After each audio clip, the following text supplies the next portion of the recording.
Hello everyone, and welcome back to our channel.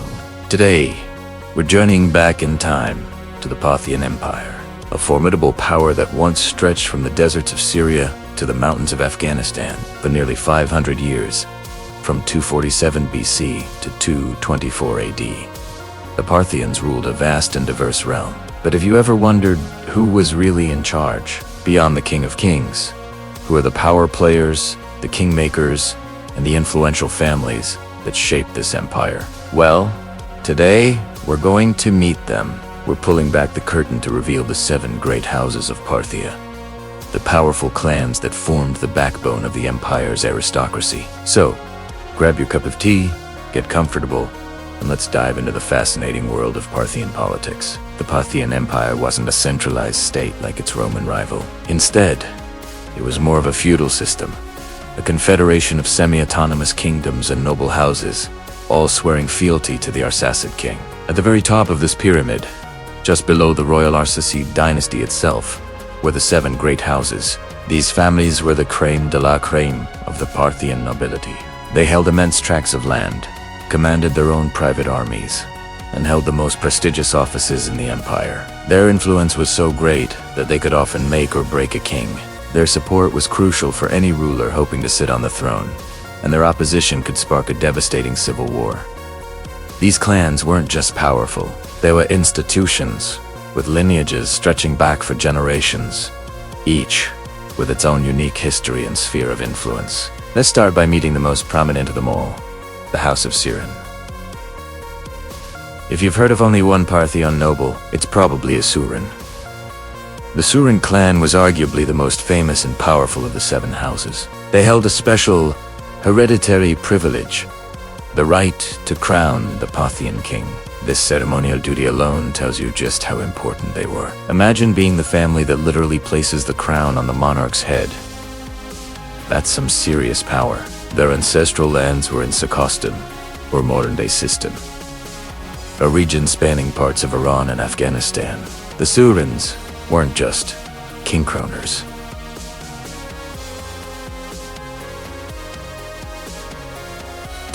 They were brilliant military commanders. The most famous member of this clan was, without a doubt, the general who inflicted one of Rome's most humiliating defeats. Yes, I'm talking about the Battle of Carrhae in 53 BC. It was a Suren general who led the Parthian horse archers and catapulted to a stunning victory over the legions of Marcus Licinius Crassus. Despite this incredible triumph, the general's story has a tragic end. Kinoro II, perhaps fearing his general's growing fame and influence, had him executed shortly after the battle. It's a classic tale of royal paranoia, a reminder that being too successful could be a dangerous game in the Parthian court. The House of Suren, however, outlasted this tragedy and continued to be a major force for centuries, even surviving into the subsequent Sasanian period. Next up, let's talk about the House of Karen, also known as the Karen. The Karenas were another incredibly influential clan, with their domains located in Hyrcania, near the southern shores of the Caspian Sea, and in parts of Media. Like the Surens, they claimed a noble Parthian heritage and played a significant role in the empire's military and administrative affairs. Legends trace their lineage back to a heroic figure named Karen, a son of a mythical blacksmith turned Dakin in Persian folklore. While that might be legend, their historical importance is very real. They were major landholders and, like the other great houses, provided troops for the royal army. The Karenas were known for their fierce independence and military prowess. After the fall of the Parthian Empire, the House of Karen didn't just disappear. They cleverly adapted, managing to maintain their power and influence under the new Sasanian dynasty. They became one of the few Parthian houses to successfully transition and thrive in the new political landscape, a testament to their political skill and resilience. They held onto their territories and continued to be a powerful aristocratic family for centuries to come. Now, let us move on to a house whose name might sound familiar if you know your Persian history. The House of Mihran. The Mihranids was centered in the region of Ray, near modern-day Tehran. This was a strategically important area, and the Mihran family controlled it with a firm grip. They were one of the most powerful military clans, often serving as generals on the empire's most volatile frontiers, particularly against the Romans in the west. Their name became synonymous with military command. Like the Karens, the House of Mihran proved to be great survivors. When the Arsacids were overthrown by the Sasanians in the 3rd century AD, the Mihraneds didn't fight a losing battle. Instead, they shrewdly allied themselves with the new Sasanian king, Ardeshir. This alliance secured their position in the new empire. They claimed a lineage that connected them to the Arsacids, which helped legitimize their noble status under the new Sasanian rulers. Several prominent Sasanian generals and officials came from the Mihran family, continuing their long and storied tradition of service and power for another 400 years. So we've met the Suren, the Karen, and the Mihran. Who else was in this exclusive club? Identifying the remaining 4 houses is a bit more of a historical puzzle. Our sources, mostly from the later Sasanian period, aren't always consistent. However, historians have pieced together the most likely candidates. One of them is the House of Ispabudan. Their name literally means army chief, which gives you a pretty good idea of their specialty. The Ispabudan clan, like the Karens, hailed from Hyrcania. They held hereditary positions as commanders of the empire's military forces. They were known for their martial skill and loyalty to the Arsacid throne, often leading Parthian armies in major campaigns. Their power base in the north was crucial for defending the empire against incursions from Central Asian nomads, like the other great houses we've discussed. The Ispabudan also managed to navigate the tricky transition to Sasanian rule, maintaining their status and continuing their legacy as a family of powerful military leaders. Their story shows how these families were not just landholders, but integral parts of the Parthian state's military machine.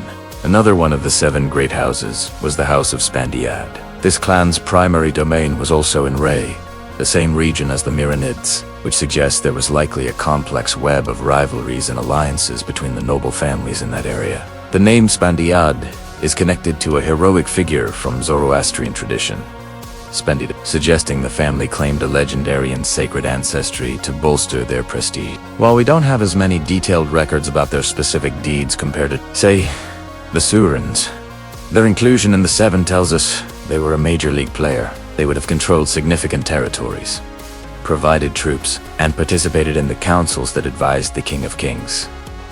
Their presence underscores the importance of a noble lineage and the connection to ancient Persian traditions in maintaining power within the Parthian aristocracy. The very name of the house was a statement of their ancient and rightful place at the top of the social hierarchy. The final 2 houses are a bit more obscure, but historians generally point to the House of Zik and the House of Eren. The Zik clan is mentioned as being one of the 7, though details about their specific territory and roles are scarce. It's believed they were based in Media Atropatine, which is modern-day. This region was a critical buffer zone in the northwest of the empire, bordering Armenia and the Roman sphere of influence. Controlling this area would have made the House of Zik strategically vital for the defense of the realm. Their inclusion on the list, even with limited information, highlights the regional nature of power in Parthia. Each great house had its own geographical power base, and the King of Kings had to balance the interests of these powerful regional lords to maintain the stability of his empire. Finally, we have the House of Eren, which is perhaps the most enigmatic of them all. Some scholars suggested Aran wasn't a family name in the same way as Suren or Karen, but might have been a title or a designation for a clan that held a special position related to the concept of Iran or the Iranian peoples as a whole. They may have held a special religious or administrative function that set them apart. Other sources mention a House of Aspahapit, which may be another name for the Ispabudan, or a separate clan entirely. This uncertainty is part of what makes studying the Parthians so fascinating. We are often piecing together a puzzle with incomplete information, relying on Roman accounts, later Persian texts, and archaeological evidence like coins and inscriptions. What is clear, however, is that this system of 7 great houses formed the political bedrock of the Parthian Empire for centuries. They were the pillars that supported the Arsacid throne, but they were also powerful enough to shake its foundations. So, to recap, the Parthian Empire was dominated by a powerful aristocracy led by 7 great houses. The most prominent were the king-crowning Surens, the resilient Karens, and the military-minded Mihran. Alongside them were the Espabudon, the Spandiad, the Zik, and the Eren clans.